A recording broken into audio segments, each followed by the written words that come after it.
Ada hal-hal di dunia ini yang tidak butuh kamu untuk tahu namanya. Yang sudah ada jauh sebelum kamera, jauh sebelum internet, jauh sebelum manusia merasa perlu mendokumentasikan segalanya.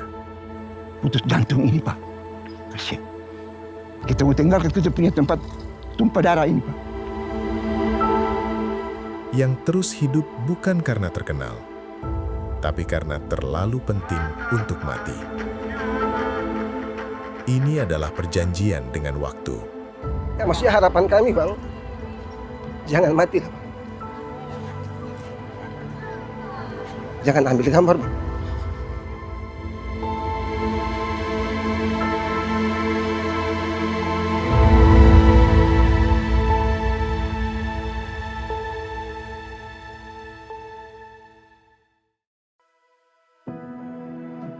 Saya sudah mengunjungi banyak tempat di negeri ini. Saya sudah berdiri di puncak gunungnya, menyelam di bawah lautnya, makan di pasar-pasar malamnya. Tapi ada satu jenis perjalanan yang berbeda dari semua itu. Perjalanan yang bukan menuju tempat indah, tapi menuju sesuatu yang hampir hilang. Kecamatan Teon Nila Serua, Maluku Tengah. Nama yang sebagian besar orang Indonesia sendiri tidak tahu letaknya di peta.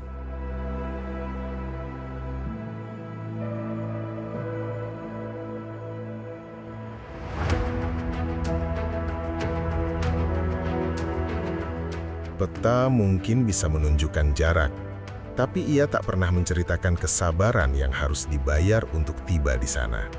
Sahabat, pagi ini saya bersama videografer Ricky Martin akan bergerak menuju Maluku, tepatnya di Kepulauan Seram.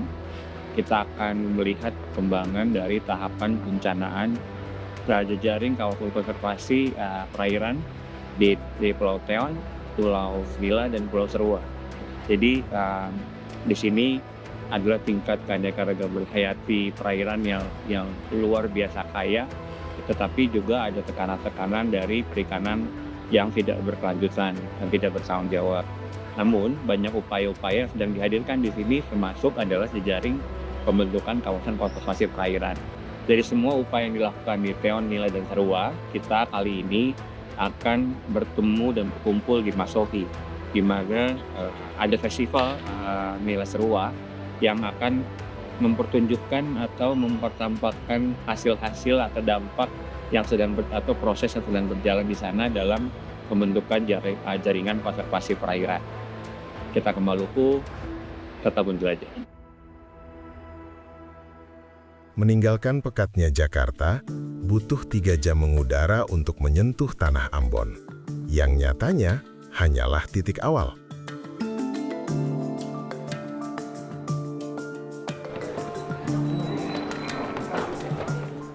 Perjalanan berlanjut membelah jalanan pesisir selama 1 jam menuju Pelabuhan Tulehu, batas di mana aspal berakhir dan laut mengambil alih.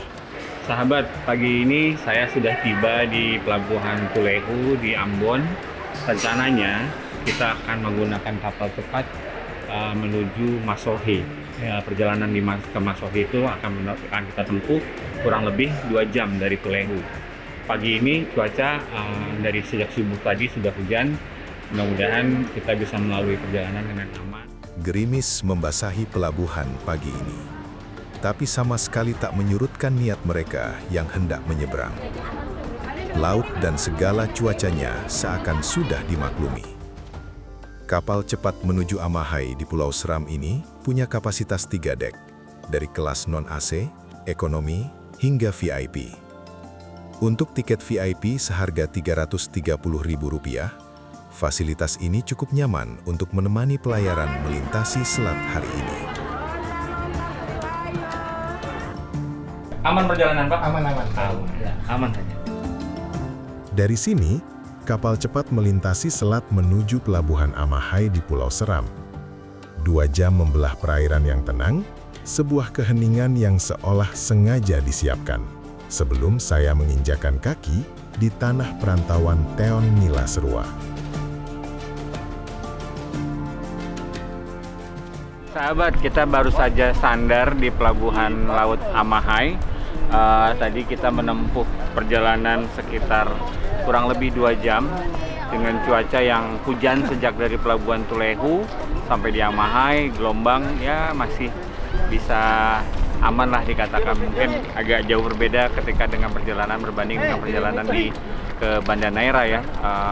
Ombaknya bisa 2 meter tingginya, tapi di sini tadi aman saja. Kapal berlabuh, penumpang satu persatu mulai turun dari kapal cepat.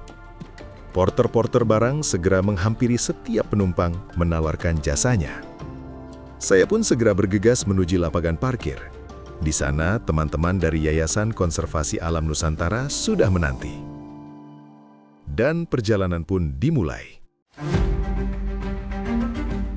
Menapaki tanah Pulau Seram menuju Kecamatan Teon Nila Serua, Waipia, Pulau Seram, Kabupaten Maluku Tengah.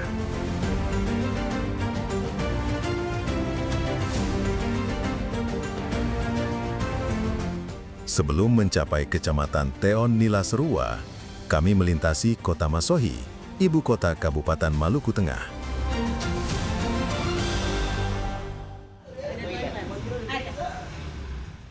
Perut nyatanya tak bisa diajak kompromi. Maklum sudah waktunya makan siang. Menetralisir angin laut dengan hangatnya coto Makassar paling enak di Kota Masohi.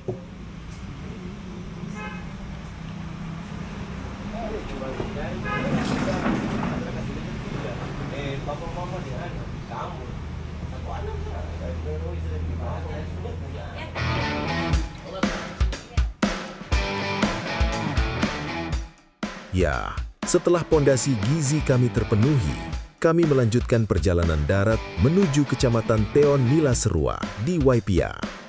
Perjalanan darat ini kami tempuh sekitar 30 menit.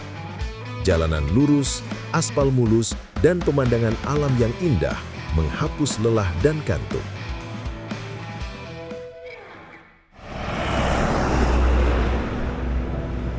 Inilah dia, tanah perantauan Teon Nila Serua di Waipia, Pulau Seram. Sebuah nama yang menyimpan sejarah dan budaya yang hampir tercabut dari akarnya. Masyarakat Teon Nila Serua ini pada dasarnya berasal dari Kepulauan Teon Nila Serua di Laut Banda. Tahun 1978, pemerintah Orde Baru memerintahkan relokasi seluruh penduduk dari 3 pulau vulkanik di tengah Laut Banda. 16 kampung, ribuan orang, dipindahkan ke Pulau Seram yang tidak mereka kenal. Dengan alasan keselamatan, ancaman letusan Gunung Lawor Kaura di Pulau Nila. Untuk mengetahui kisah ini, saya bersama rekan-rekan lainnya mengunjungi tetua adat yang menjadi saksi kunci kisah ini. Kenapa kami semua datang ke sini untuk mendukung Bapak punya kegiatan festival Ain Aswan. Jadi Bapak Nick dan Bapak Anes ini teman-teman dari National Geographic, dari Red Geo, media internasional, media besar lah. Dalam penelusuran ini, saya ditemani Kak Dion, seorang penggerak pemuda setempat. Lewat dialah, pintu menuju masa lalu perlahan terbuka. Kak Dion membawa saya duduk berhadapan dengan para tetua, saksi hidup dari eksodus besar warga Teon Nila Serua. Mendengar setiap helaian nafas dan jeda dalam cerita mereka, waktu seolah ditarik mundur. Untuk sesaat, saya ikut terhanyut, membayangkan betapa kelam dan beratnya kenyataan yang harus mereka hadapi kala itu. Lonceng pertama berbunyi, ibu-ibu bangun, siapkan sarapan pagi. Lonceng kedua berbunyi, sudah habis sarapan, siap semua berdiri, serahkan diri buat Tuhan. Semua orang diam. Kita mulai serahkan diri buat Tuhan saja. Kita tahu kita pilih ini hidup atau mati, kita tahu. Lonceng ketiga berbunyi, tinggal ke tempat, menuju ke lokasi yang sudah ditentukan. Waktu saya mau keluar dari rumah saya, Pak, dengan orang bapak saya. Bapak mau tutup pintu, tidak bisa, Pak. Putus jantung ini, Pak. Kasihan. Kita mau tinggalkan kita punya tempat tumpah darah ini, Pak. Mudah-mudahan saya bisa kembali ke kamu.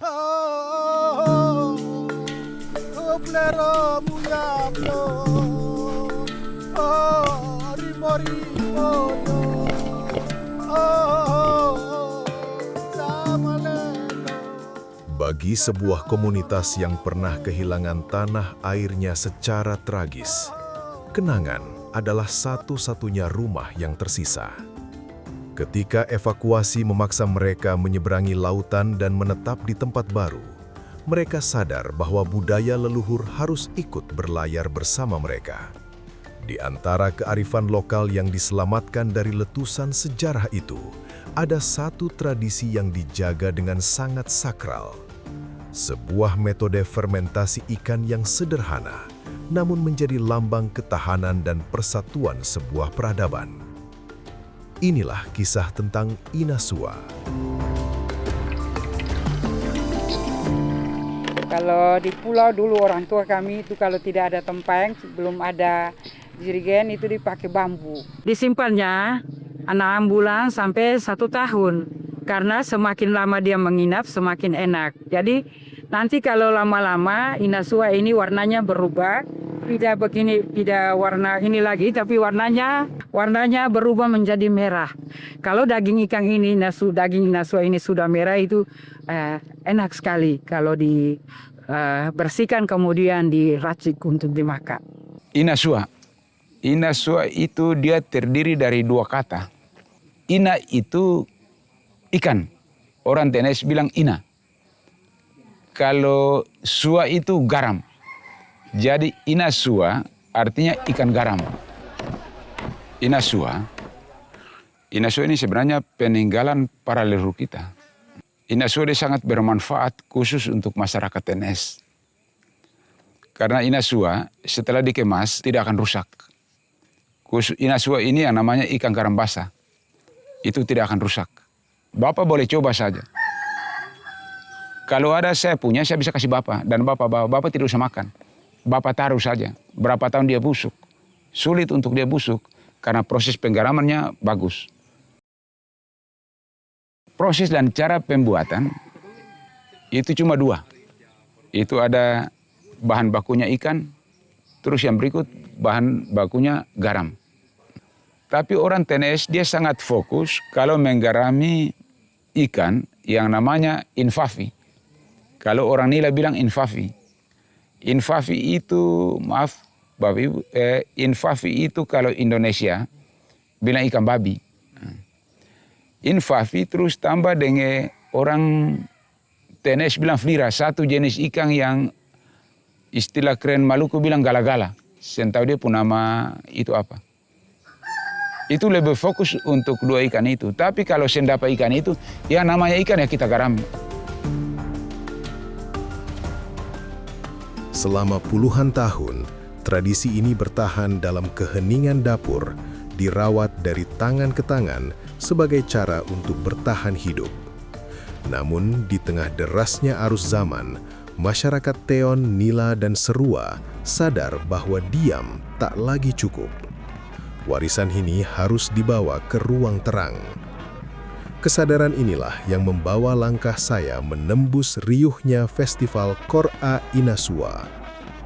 Digagas langsung oleh komunitas TNS, festival ini terasa jauh dari perayaan kuliner. Ini adalah sebuah pernyataan sikap, pembuktian bahwa identitas mereka menolak untuk dilupakan.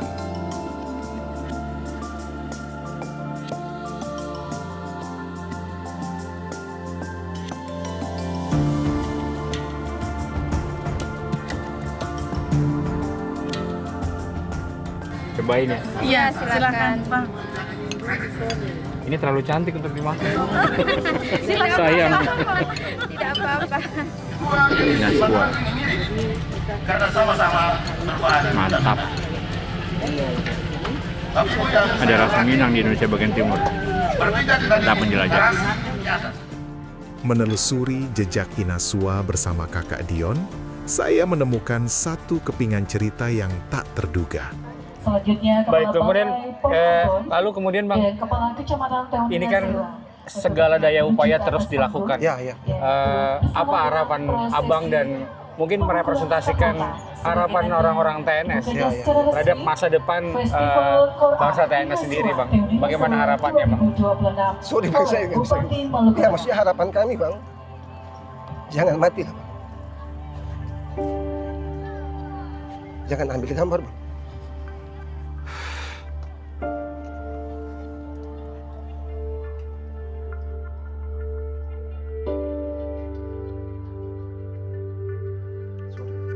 Apa-apa, Bang?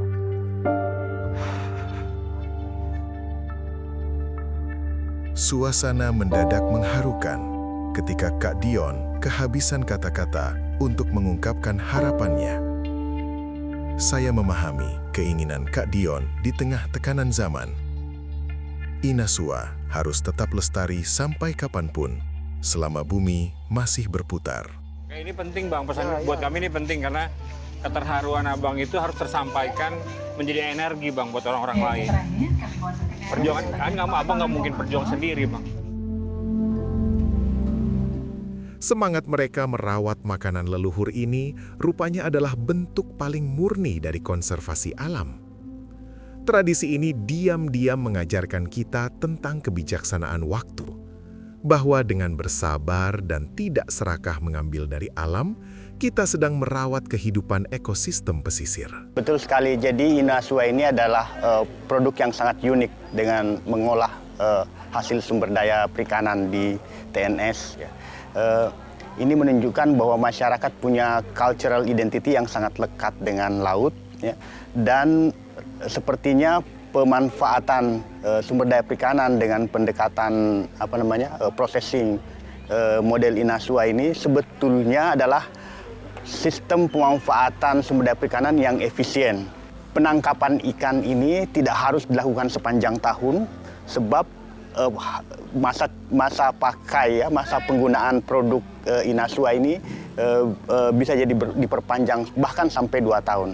Artinya terdapat ruang-ruang waktu yang kosong di mana tidak perlu dilakukan penangkapan, dan ini menyebabkan pada masa yang tidak ada penangkapan itu populasi ikan sebetulnya pulih. Oleh sebab itu kalau Inasua ini dikelola dengan baik ya, ini bisa jadi pintu masuk untuk konservasi sebetulnya. Sumber daya hasil kajian kita, sumber daya di TNS ini sebetulnya beberapa sudah mengalami kerusakan. Dan oleh sebab itu tradisi lokal yang dulu diciptakan pada saat kondisi ekosistem pesisir dan laut masih bagus, itu harus dibantu dengan pengetahuan-pengetahuan ilmiah karena kondisi yang rusak ini tidak lagi sama dengan di masa lalu. Jadi dengan adanya asesmen atau studi-studi ilmiah yang dilakukan menggunakan metode-metode modern, ini bisa dikombinasikan dengan pengetahuan masyarakat yang tradisi sudah dilakukan sejak ratusan tahun lalu. Nah, kombinasi ini sangat penting untuk menghasilkan strategi konservasi yang lebih baik pada masa sekarang.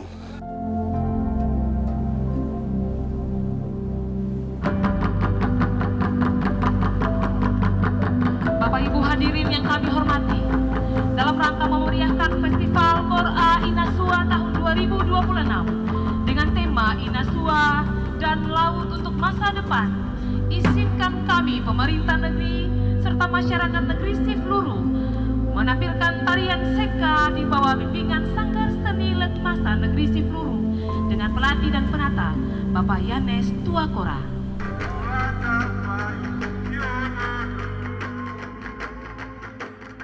Hari ini saya berada di Festival Kora Inasrua dan menyaksikan bagaimana sebetulnya semua generasi berkumpul, dari generasi yang tua, yang muda, dan kemudian generasi masa depan, berbaur dalam satu upaya mengembalikan sejarah itu dalam bentuk ketahanan pangan, dalam bentuk budaya pangan mereka, yaitu Inasua. Dan saya mendapati satu pelajaran penting bahwa pelestarian sejarah bukan hanya sekadar merawat yang ada, akan tetapi pelestarian budaya, sejarah, identitas adalah tentang bagaimana kita merawat kehilangan. Masyarakat Teon Inasrua berupaya bangkit, kita harus mendengar suara mereka dan kemudian kita bisa menceritakan kembali tentang kisah-kisah keberanian, kisah-kisah kekonsistenan, kisah-kisah bagaimana mereka tetap teguh mempertahankan identitas dan merawat identitas itu kemudian bisa diceritakan lanjut bergenerasi. Buat kami, National Geographic Indonesia, cerita-cerita tersebut adalah sebuah langkah buat kita mempunyai sebuah sudut pandang baru dalam menciptakan kehidupan yang lebih berkelanjutan. Dari Maluku Tengah, Mas Suhi, saya Didi Kasim, Ricky Martin, tetap menjelajah. Harapan saya itu, generasi penerus ini, ciptakanlah sebuah hidup yang dapat menghidupkan sebuah kehidupan. Maka Anda akan aman, damai, dan bahagia. Sekatena ipai nen yao lola wen ya et